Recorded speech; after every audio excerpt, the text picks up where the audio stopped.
parti. Bonjour à tous. Je suis Lydiane Félicité Ndale. J'ai décidé de faire cette vidéo par rapport à la pandémie qui sévit dans le monde entier. Euh, nous sommes tous victimes de cette pandémie, des conséquences de cette pandémie en ce moment-ci.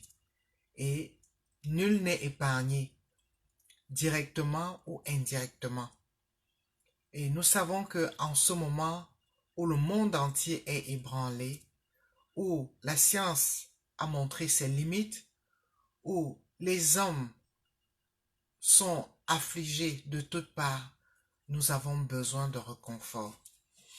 Et si nous ne pouvons trouver ce réconfort chez les hommes, dans la science, nous pouvons retrouver ce réconfort en Christ, en Dieu. Et en cela, je voudrais que tous ceux qui vont suivre cette vidéo, tous ceux qui vont écouter, puissent comprendre qu'il y a toujours la main tendue de Christ.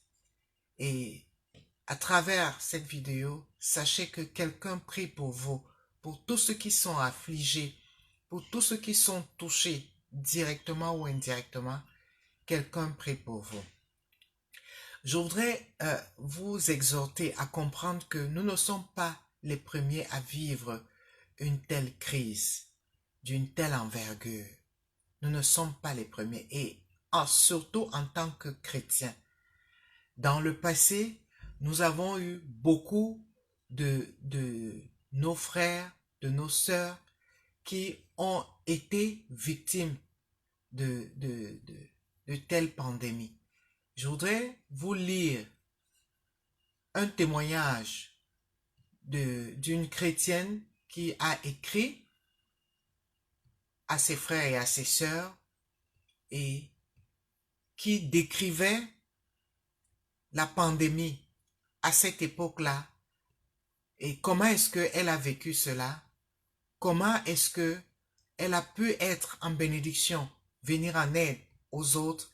Et à partir de ce témoignage, à partir de cet exemple, je voudrais nous exhorter à lever la tête, à ne pas simplement regarder en nous-mêmes, à ne pas vivre dans la peur, mais à savoir que Dieu est au contrôle de l'histoire de ce monde. Christ est au contrôle. Le 13 août 1894, Ellen White a écrit une lettre à Stephen Haskell, dans laquelle elle parle de sa profonde préoccupation pour les gens qui étaient en train de mourir à cause du virus de la grippe. Voici ce qu'elle a écrit. Dans toute la Nouvelle-Galles du Sud, nous avons été testés et éprouvés avec l'épidémie de grippe. Presque toutes les familles ont été affligées dans les villes et les villages. Certains sont maintenant très, très malades. Leur vie est en jeu. Nous prions pour les malades.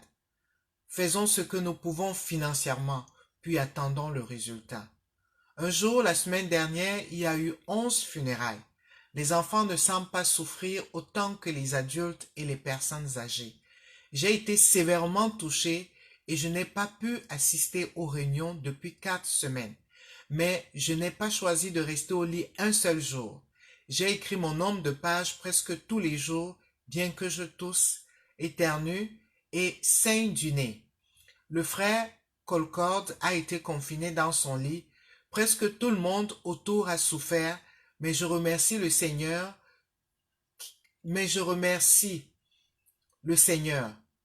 parce que je m'améliore et j'ai bon courage dans le Seigneur.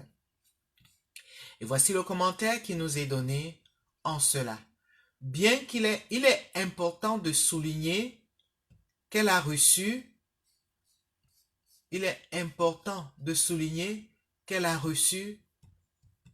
la grâce de traverser cette crise avec beaucoup d'autres à son époque.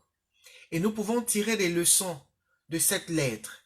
La première leçon que nous tirons, c'est la leçon de courage. Cette chrétienne ne s'est pas découragée. Cette chrétienne est restée attachée à Christ pendant cette pandémie.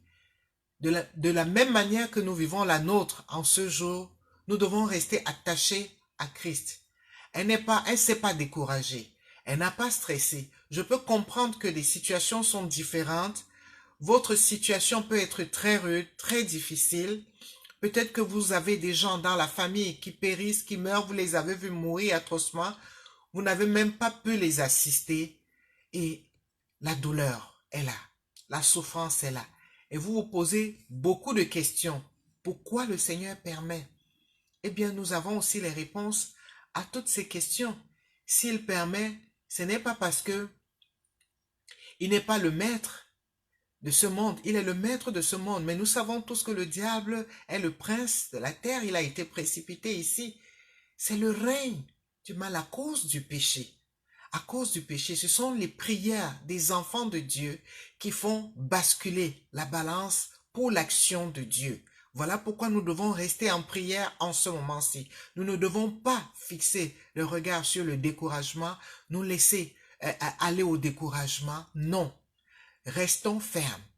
Et si vous n'avez pas la force de prier, vous pouvez simplement, dans vos pensées, savoir, réfléchir, penser qu'il y a un Dieu d'amour qui est là pour toi, mon frère, ma soeur, pour moi. Il ne t'abandonnera pas tant que tu le lui feras comprendre, tant que tu lui diras, Père, je n'ai que toi, ne m'abandonne pas. Ne te décourage pas, mon frère, ne te décourage pas, ma soeur. Je sais que ceux qui pourront m'écouter, peut-être la situation n'est pas la même qu'ici, aux États-Unis, en Italie, en Espagne. Nous voyons les informations tous les jours et nous voyons des familles affectées, des familles brisées, des cœurs brisés, des rêves brisés. Il y a encore de l'espoir. Pour toi qui respires encore, il y a encore de l'espoir. Ne te décourage pas. Mais l'arme que tu peux utiliser aujourd'hui est une arme puissante. C'est l'arme de la prière. L'arme de la prière. La prière est une arme puissante. S'il te plaît, mon frère, s'il te plaît, ma sœur, ne te décourage pas. Lève les yeux vers le ciel.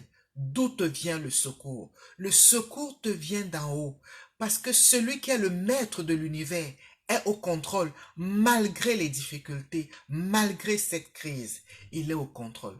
Mais pour toi, enfant de Dieu, ne passe pas le temps dans la peur, dans le découragement à te poser des questions. Pourquoi? Non. Rends grâce à Dieu en toutes choses, parce que dans tout ce qu'il fait, c'est bon pour nous. Et il sait ce qu'il fait.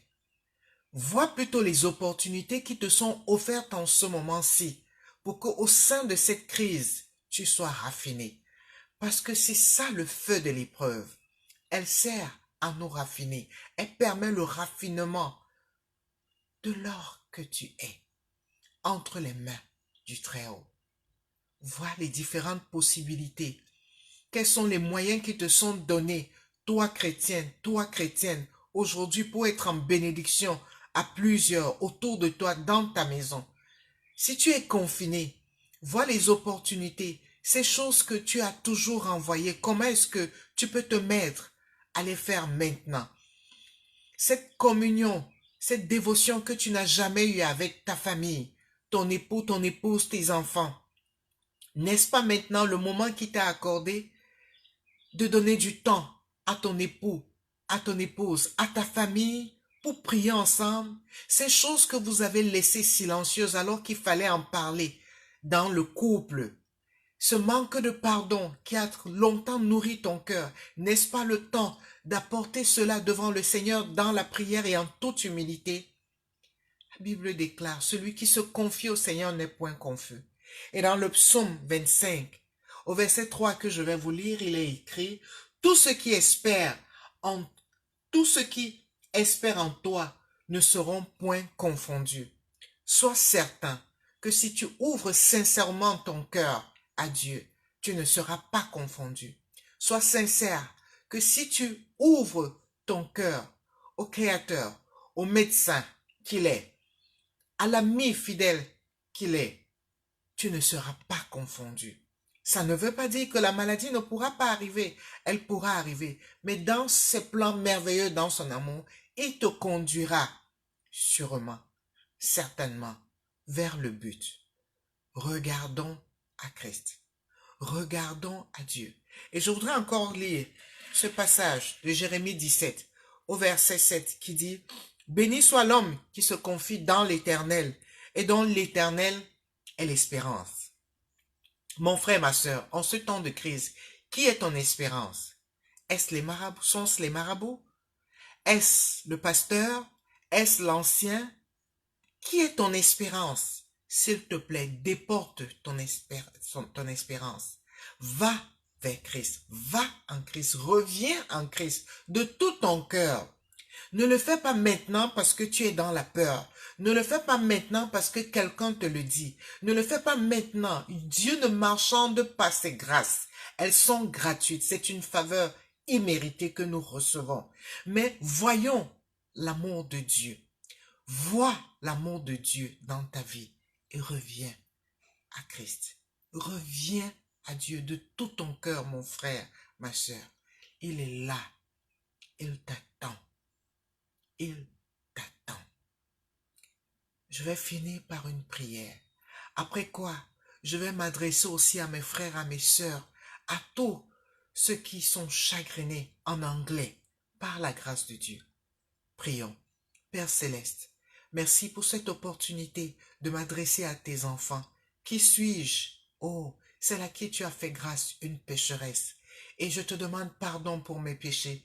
Et je te demande pardon pour les péchés de mes frères et de mes sœurs. Pour mon pays d'origine et pour mon pays hôte. Pardonne-nous, pardonne à nos dirigeants, pardonne à ton Église dans le monde entier. Pour tous ceux à qui tu as accordé et tu accorderas l'opportunité d'écouter cette vidéo, je prie. Tous ceux qui sont affectés spirituellement par le péché, parce que c'est notre maladie, nous sommes malades du péché, ô Père, qui puissent comprendre que le réconfort se trouve en toi, que la guérison se trouve en toi. Père, nous ne pouvons pas être sauvés si nous ne venons pas à toi, à travers Jésus-Christ que tu nous as donné. Nous crions à toi dans cette pandémie. Toi seul tu es la solution, toi seul tu as la solution. Nous prions, Père, que le but pour lequel tu as permis cette pandémie s'accomplisse. Nous prions au Père que toi seul tu puisses fortifier tes enfants, étendre ta main de grâce et de miséricorde. Là où la guérison doit avoir lieu, Père, que cette guérison ait lieu. Aie compassion de nous. Sauve-nous, nous t'en prions. Ne nous abandonne pas. Pour ceux de tes enfants affectés dans leur chair, Père, c'est toujours ta main guérissante qui peut apporter la consolation et la guérison. Aie pitié de nous.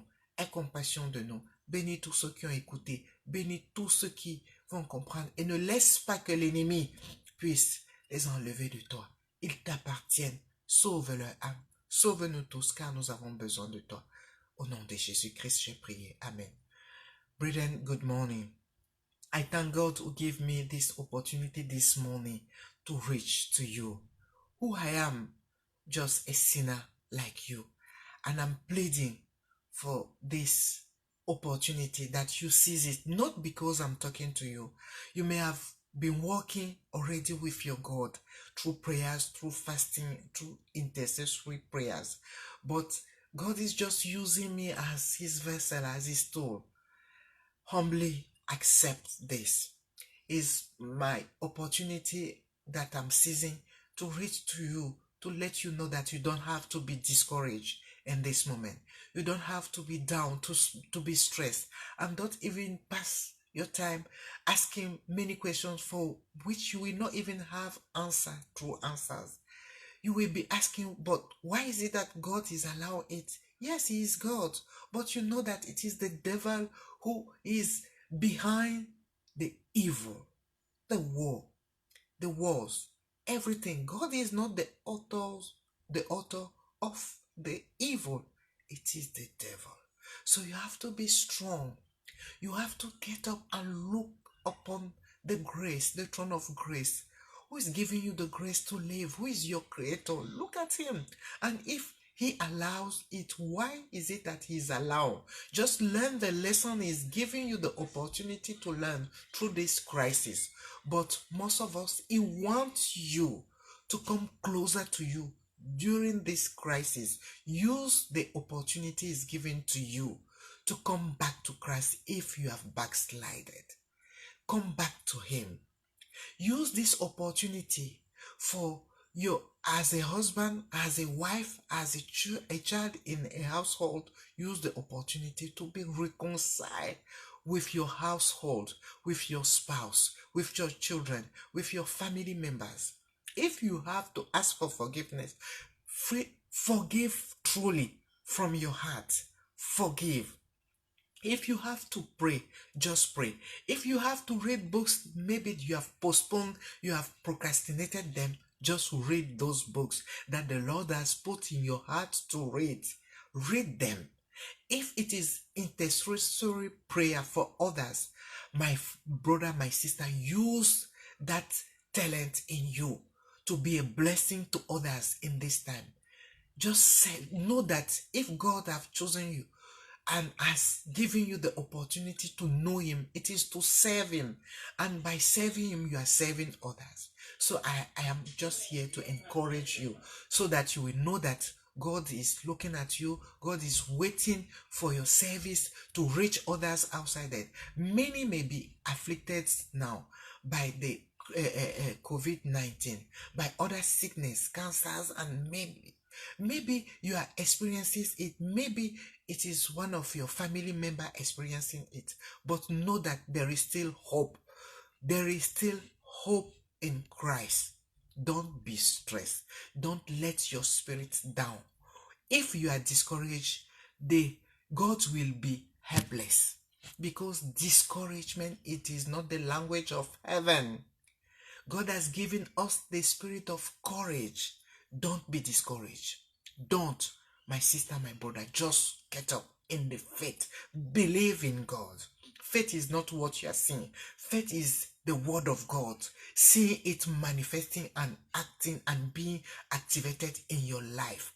My sister, my brother, many of the Christians yesterday have experienced the same pandemic.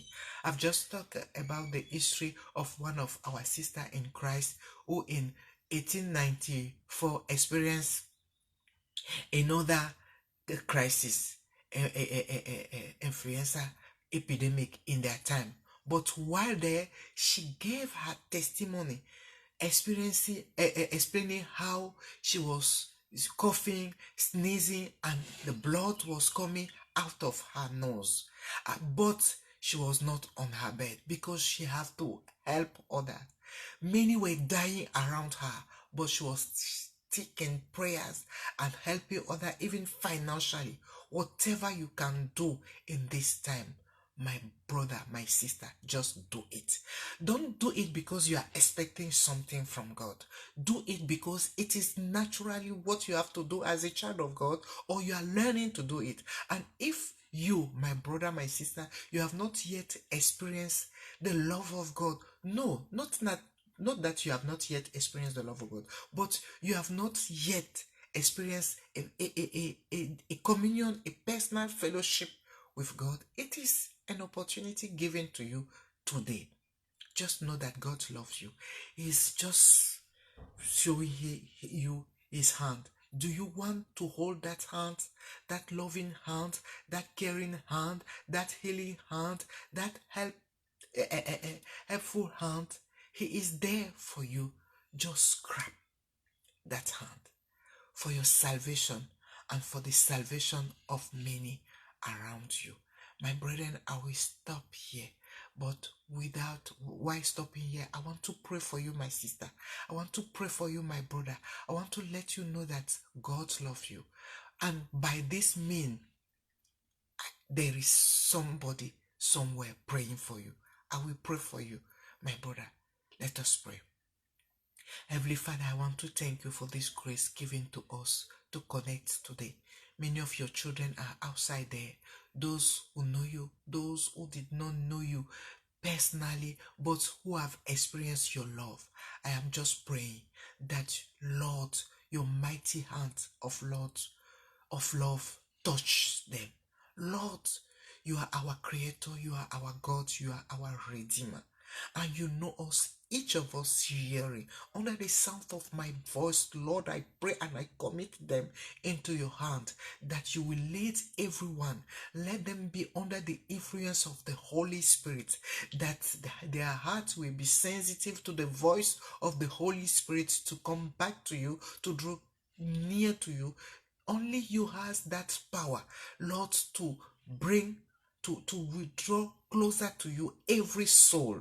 Let the soul that has been in the bondage of sin, Lord, be free in Jesus' name. Bring them closer to you, Lord. They need you. Many are crying, many are dying, many are stressed, many are discouraged. Lord, it needs that fresh, that passion for prayer. It needs that passion for faith. It needs their faith. Lord, remotivate their faith. Lord, increase their faith, that they believe in you, that they come back to you. They are your soul, for which Jesus went onto the cross. The blood of Jesus has been shed for them. Remember, Lord, have mercy, Lord. Forgive their sins and my sins, O Lord, because we are all sinners. We need your grace every day. May they receive courage to pass peacefully through this crisis, through this storm. Lord, they may be crying or they have cried. They may be discouraged and asking why. You know why. But the Bible teaches us that whatever you did, it is for our good. We have to praise you, to give thanks to you. We are thanking you for this opportunity, for this pandemic. May you use it, Lord, to bring back all your children to you. May you use it to teach us lessons that maybe we did not understand in the past. Lord, I pray for my brother, for my sister listening. Lord, may your courage be their portion in Jesus' name. May your peace be their portion in Jesus' name. May healing, spiritual healing, emotional healing, physical healing be their portion according to your will, O Lord. And may you bless this soul. In Jesus' name I pray. Amen. God bless you, my brother. God bless you, my sister. God bless you, whosoever is listening. Stay in Christ. Read your Bible. Be good to one another. Intercede if you can. But be useful at this moment. Have a good day. Bye-bye.